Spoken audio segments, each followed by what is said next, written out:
चलिए आज मैं आपको फीबा दिखाता हूँ कि एलएचबी कोच में जो फीबा होता है, ये फीबा पैनल है, ये क्यों लगा रहता है और ये कैसे काम करता है। देखिए, जिस कोच में यहाँ पे बॉलिस्टर में एयर स्प्रिंग लगा होगा, जैसे कि यहाँ पे आप देख सकते हैं ये एयर स्प्रिंग लगा है, बेलो लगा हुआ है। जिसमें ये एयर स्प्रिंग लगा होगा उसमें फीबा डिवाइस लगा होगा। फीबा डिवाइस का काम है एयर स्प्रिंग के ऊपर नज़र रखना, और अगर एयर स्प्रिंग का प्रेशर एकाएक कम होता है तो पूरे ट्रेन में ब्रेक लगा देना। तो फीबा 3 कंपनी का आता है। तो पहला ये नॉर कंपनी का आप देख सकते हैं, यहाँ पे दे रखा है नॉर कंपनी का। और ये फीबा का ये ब्रेक इंडिकेटर है। जब फीबा एक्टिवेट होता है तो ये इंडिकेटर रेड हो जाता है, जिससे आप समझ सकते हैं कि फीबा एक्टिवेट है, और यहाँ से लीकेज भी पैदा हो जाता है। अब मान लीजिए कि फीबा को हमें रीसेट करना है, या ब्रेक लगा दिया, फीबा एक्टिवेट हो गया किसी भी वजह से, अगर बेलो फट गया फीबा एक्टिवेट हो गया, या फिर पाइपलाइन में कोई लीकेज हो गया फीबा एक्टिवेट हो गया, या फिर माल फंक्शनिंग करने लगा, फीबा के पैनल में कोई प्रॉब्लम हो गया, फीबा अपने आप एक्टिवेट हो गया, तो इसको रीसेट कैसे करते हैं वो इम्पॉर्टेंट है। देखिए, अलग अलग कंपनी के डिवाइस में अलग अलग तरीका है रीसेट का।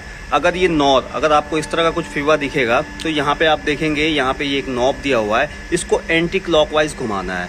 देखिए, जब फीबा ये एक्टिवेट होगा, माल फंक्शनिंग हो गया, मान लीजिए कि बैलो में कोई प्रॉब्लम नहीं हुआ, इधर कोई भी प्रॉब्लम नहीं है, इस पैनल में कुछ गड़बड़ है जिसकी वजह से ये एक्टिवेट हो गया, तो भी ट्रेन में ब्रेक लग जाएगा, क्योंकि फीबा के साथ बीपी का पाइपलाइन जुड़ा होता है और ये बीपी के प्रेशर को ड्रॉप करा देता है।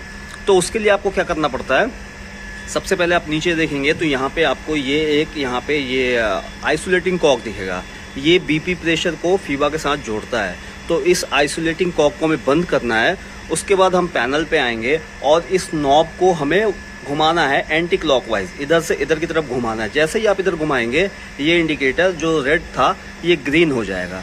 जब ये ग्रीन हो जाए तो वापस इसको आप पोजीशन पे ले आएंगे और इस आइसोलेटिंग कॉक को खोल देंगे। तो इस तरह से फीबा रीसेट हो जाएगा। तो ये बहुत ही सिंपल है। अगर ये एक बार में नहीं होता तो आप 2-3 बार इसको करिए, ये यहाँ पे ग्रीन हो जाएगा, और जब ग्रीन होगा उसके बाद हमें उसको ओपन करना है। तो ये हो गया जब फीबा माल फंक्शनिंग करता है तब, यानी कि कोई एयर स्प्रिंग में कोई प्रॉब्लम नहीं आती है, कहीं कोई पाइपलाइन नहीं फटा होता है, और इसमें माल फंक्शनिंग हो जाता है, इसमें कोई प्रॉब्लम हो जाती है और ये एक्टिवेट हो जाता है, तो उसके लिए ये है। अब अगर देखिए, अगर ये माल फंक्शनिंग करेगा तो इसमें एक चीज़ और है, आपको गार्ड वैन के गेज में पता चल जाएगा, वहाँ से बीपी प्रेशर ड्रॉप होगा, एफपी प्रेशर ड्रॉप नहीं होगा। अगर फीबा माल फंक्शनिंग कर रहा है, यानी गड़बड़ झाला कर रहा है, किसी वजह से ये बार बार एक्टिवेट हो रहा है, तो ये आपको आपके ब्रेक बैंड में पता चल जाएगा। ब्रेक बैंड में बीपी का प्रेशर डाउन होगा, एफपी का प्रेशर डाउन नहीं होगा।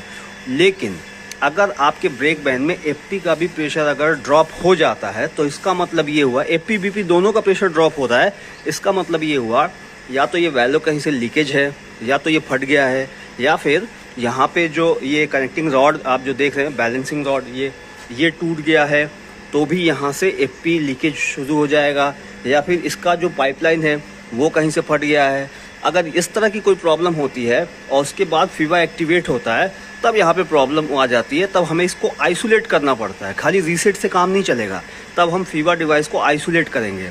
तो उसके लिए हमें क्या करना है, वापस सबसे पहले इस वाले जो ये कट ऑफ यहाँ पे बाल लगा हुआ है, इसको हम बंद कर देंगे। उसके बाद हम इसको रीसेट कर देंगे, यहाँ पे ग्रीन हो जाएगा।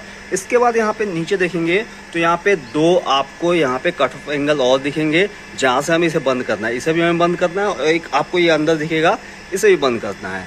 तो ये जो दोनों यहाँ पे कट ऑफ एंगल लगे हुए हैं, इन दोनों को बंद कर देंगे। और उसके बाद जब इनको बंद कर देंगे तो ये जो स्प्रिंग है, दोनों तरफ का एयर बाहर निकल जाएगा, और गाड़ी यहाँ पे इमरजेंसी जो है, यहाँ कॉइल इसके अंदर है स्प्रिंग, उसके ऊपर आ जाएगी, और फिर आप 60 kmph के स्पीड से इसको अगले CNW पॉइंट तक ले जा सकते हैं। तो ये फीबा कमाल है, बहुत कमाल की डिवाइस है।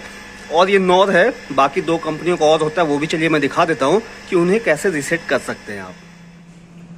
ये स्कॉट कंपनी का फीबा है, और यहाँ पे अगर रीसेट करने के लिए बताया जाए तो देखिए यहाँ पे 3 रिंग लगे हुए हैं, आप ध्यान से देखिए, 1, 2 और एक यहाँ पे 3, ये 3 रिंग है। दोनों को, इसको और लास्ट वाले को, इन दोनों को एक साथ पकड़ के खींचा जाता है, और उसके बाद इस बीच वाले को खींचने से ये रीसेट होता है। बाकी इसमें सारी चीज़ें सेम है।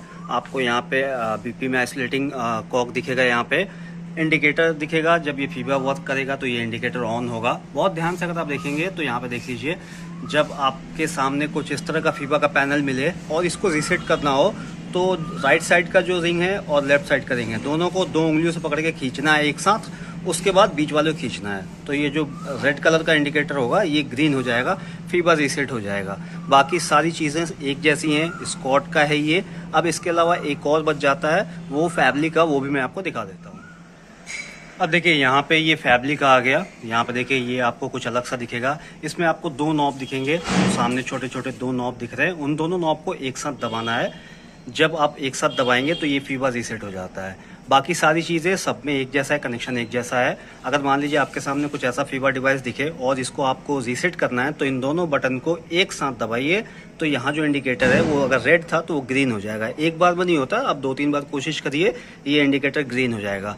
ग्रीन होने के बाद ही आप समझिए कि फीबा रीसेट हुआ है। जब तक इंडिकेटर ग्रीन ना हो आपको फीबा रीसेट नहीं करना है। लेकिन उसके पहले जो बीपी कनेक्शन फीबा के अंदर जाता है उसे आपको आइसोलेट करना है, बंद करना है। यहाँ पे आप देख सकते हैं एक पाइप यहाँ से आपको दिखेगा, वहाँ पे आपको आइसोलेटिंग कॉर्क दिख जाएगा। उसे बंद करके आप सिंपली बीपी के प्रेशर को यहाँ से आने से रोक सकते हैं। तो ये जो 2 बटन है इसको दबा के आप फीबा को रीसेट कर सकते हैं, आइसोलेट नहीं कर सकते हैं। अगर एयर बैलू में कोई प्रॉब्लम है और इस पूरे फीबा को आइसोलेट करना है तो उसके लिए सबसे पहले आपको क्या करना होगा, यहाँ जो बीपी का आपको वहाँ पे जो हैंडल दिख रहा है उसे बंद करना होगा, बीपी के प्रेशर को यहाँ आना रोकना होगा। उसके बाद इसको रीसेट करना होगा। रीसेट करने के बाद आपको जो 2 यहाँ पे आपको ये एंगल कॉर्क दिख रहे हैं, आइसोलेटिंग कॉर्क इन दोनों को बंद करना होगा। उसके बाद ही ये रीसेट हो पाएगा।